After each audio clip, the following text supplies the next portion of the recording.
Hi everyone, I'm Linda Esposito from Be Clear with Bronchiectasis, and I have bronchiectasis. So today we are going to be talking about these devices, the Aerobika and the AeroEclipse nebulizing cup. Now I've talked about each of them separately in previous videos, but I did say you can attach them to save time on your airway clearance treatment. So today it's all about that. It's about attaching them, but let's do a little review as well. First, I'd like to say that I am not a clinician. I am a health educator. I have been for over 20 years. And in 2017, I was diagnosed with bronchiectasis.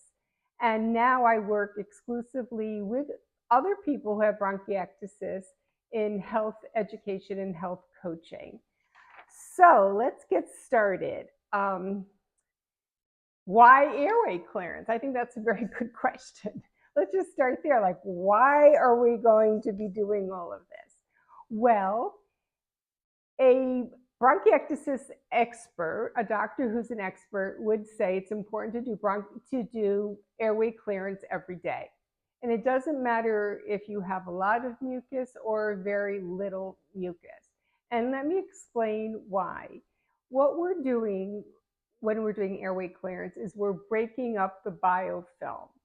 And now let me explain what the biofilm is. It's bacteria that group together. And they get in there inside the lungs, and there's lots of little cushy places to get comfortable. And we don't want them forming these little armies. We want to break them up. So similar to how we floss our teeth, even when we don't have anything that's visible between our teeth, that's what we're doing with airway clearance. We're breaking up the biofilm in our lungs just as we break it up when we floss our teeth. So that's a good explanation. We want to try to prevent infection. I mean, bronchiectasis, as you might already know, is a chronic condition. It's not going away. It's scarring of the lungs. But what we can do is to do our best to stay infection-free.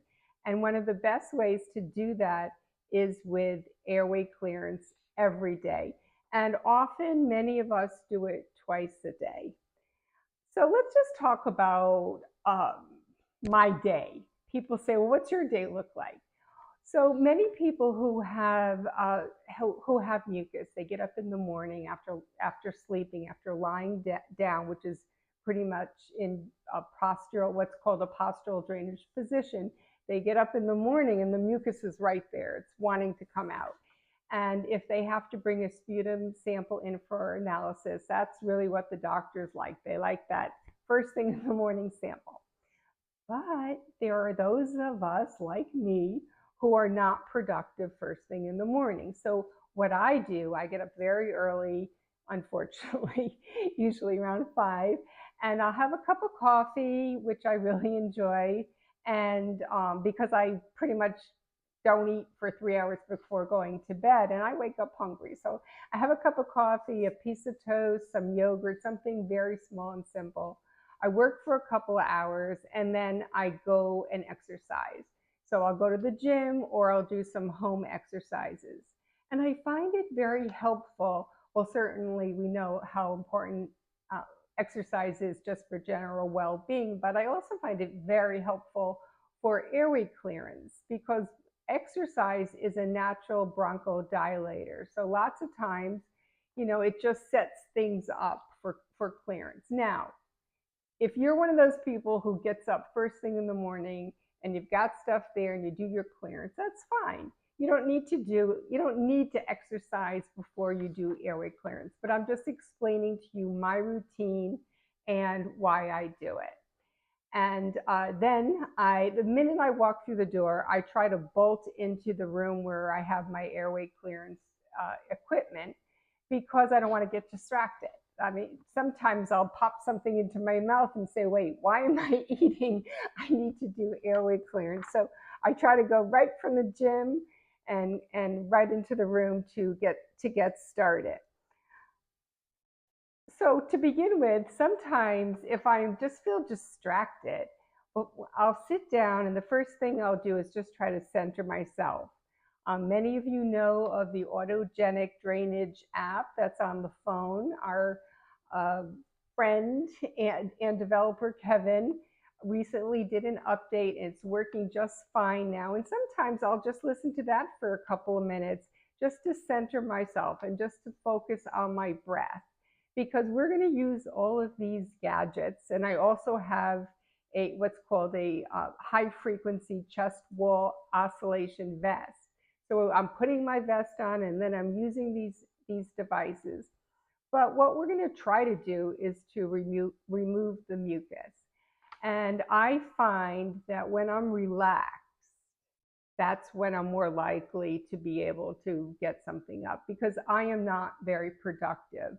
I mean, there are people who are. I have clients who can easily produce a quarter to a half a cup of mucus in one sitting, but that's not me. But I know there's stuff in there because my CT scan has words like impaction and consolidation. So that's talking about mucus, and it's in there. But I really need to work at getting it out.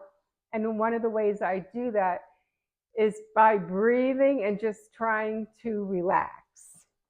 So once I've done that, I gather up my devices. They're usually right there waiting for me. So just let me explain. This is an Aerobika, and it's an OPEP device. And I did a separate video on this if you wanted to get more information on it.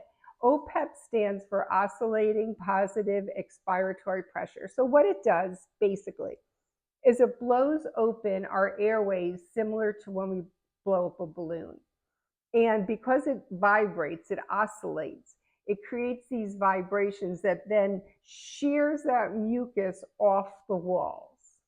So that's what, and then it makes it easier to cough out. So that's what the Aerobika does. Nebulizing, and again, there is a video on nebulizing, helps to liquefy the mucus to make it easier to cough up. Also, if you're, so it comes, I should say, let me just pause and say what we're nebulizing, at least what I nebulize, and some people also nebulize antibiotics and other things, but what I nebulize are sodium chloride. So here are the vials. These are little vials. I think you can see them. And you just break one off, 4 milliliters. And this is 7%. Now I also will nebulize 3%. If I find like my voice is very hoarse, if I've been doing back-to-back consultations or doing videos like this or just chatting with friends, I have one of my symptoms is hoarseness.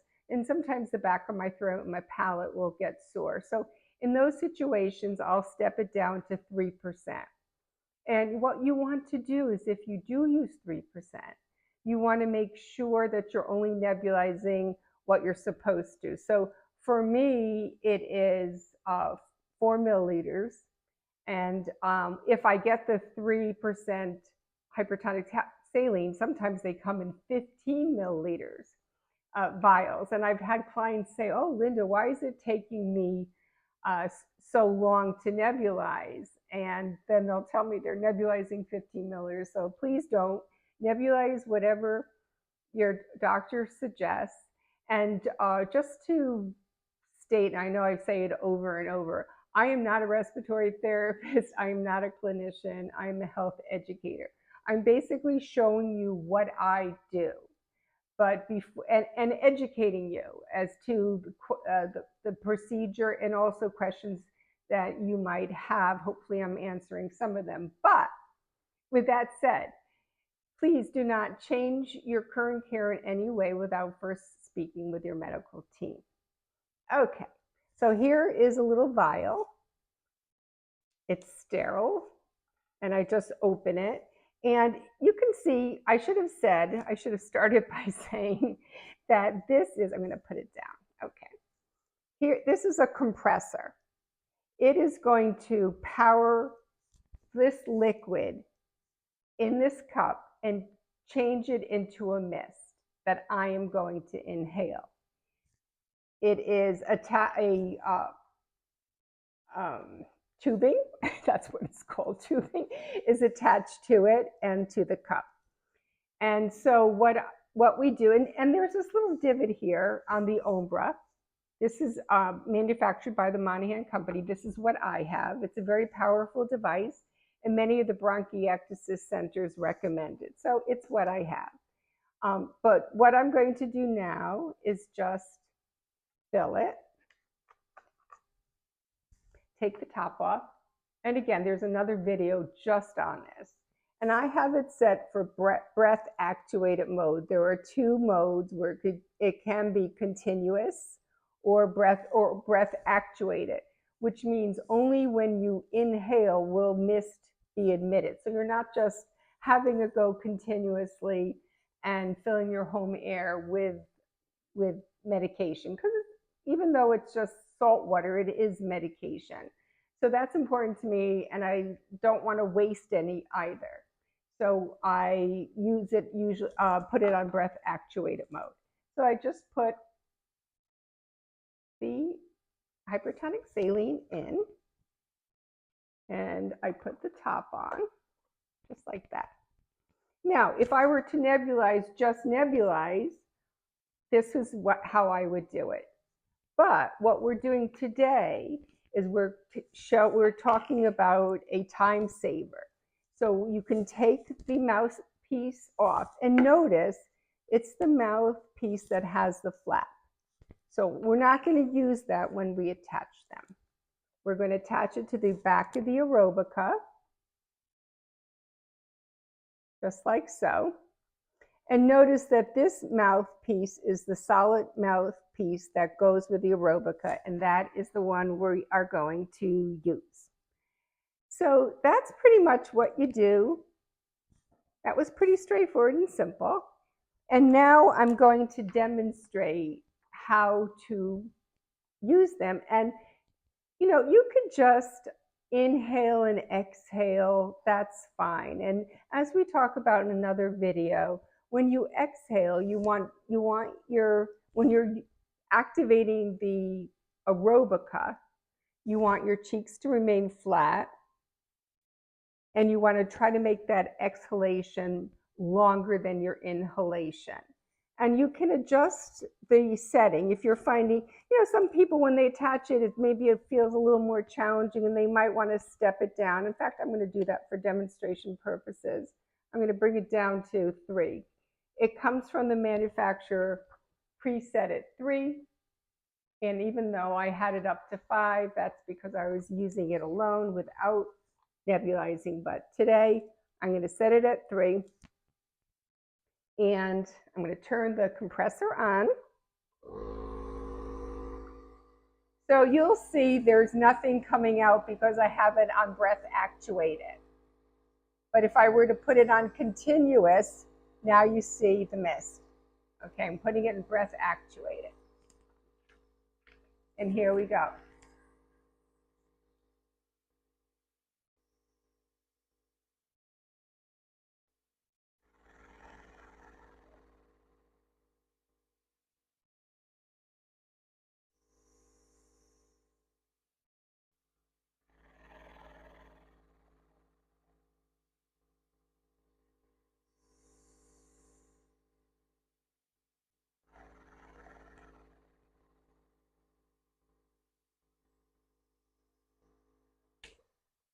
So I did it 3 times, and I have lipstick on, but there's no lipstick on it.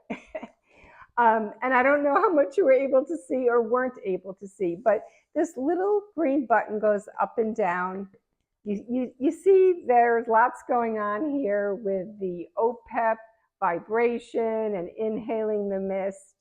And although it definitely is a time saver because you're doing them both at once, but there are doctors at some of the top bronchiectasis centers that also believe that by attaching them this way, that the mist gets deeper into the airways. However, manufacturers, Monahan, say they don't have that research. They don't have research on that, and I don't believe there is any research on that. But what they say is you don't lose much of the medication, much of the hypertonic saline by attaching them. So again, what I would normally do is keep on breathing like that until the liquid is gone, and you maybe could see there's the liquid that's in the nebulizing cup is gone. And then sometimes once that happens, and for me it's usually 10 minutes, it can vary from person to person. And if you're ever just tired, or if you're sick or what have you, and you find you want to attach them, but you just need a little assist every now and then, you can just push this down and it becomes continuous then for a little bit, if for some reason you would find that helpful. But what I do is, after the mist is gone, I take the nebulizer off because we don't need it any longer. We no longer need the cup. And then I'll do a round sitting up with just the Aerobika. And after that, I lie down in postural drainage. So I've mentioned postural drainage before, and I'm going to do a video on it, not today. I think this video is going to be long enough, but with postural drainage, you're basically putting yourself into different positions, trying to get that mucus to move. And I will, as I said, be demonstrating that. But while I'm thinking of it now, I want to show you that you can use this in different positions. It works fine in any position. And I even know people that leave the nebulizing cup attached and lie down. I'm not that coordinated. I seem to spill it out when I do that. So once it's gone, once it's finished, once it's in my lungs, I take it off. And then I'll use the Aerobika sitting up, and then in postural drainage. Also, while in postural drainage, I often will listen to the autogenic drainage app that was recently updated. So these are just some of the tools that I use. And I mentioned I have a vest, which I'll also feature in another video. But what's most important is to use whatever you have available to you, and to try to give it the best effort at that moment to remove the mucus, to get it out, to spit it up. Now you can swallow it, but what happens when you swallow it sometimes is you can get a sour stomach. So it's always best, whenever possible, and sometimes it's not, if you feel something coming up later in the day, for example, you might be with people and you might not be able to just, spit it up. So it's okay. Doctors do say, and respiratory therapists do say, that it's okay to swallow it. But our goal is to use whatever tools are available to us to clear our lungs of mucus, because bacteria thrive with mucus. Mucus is like putting out a smorgasbord for bacteria, viruses, and fungi. So we don't want to do that. We want to clear out our lungs as much as possible to stay as healthy as possible. Okay, that's enough for today. Please subscribe to my YouTube channel. Please like this video. And if you have any questions, please let me know by putting them down in the comments section. Thank you again. Take care. Bye-bye.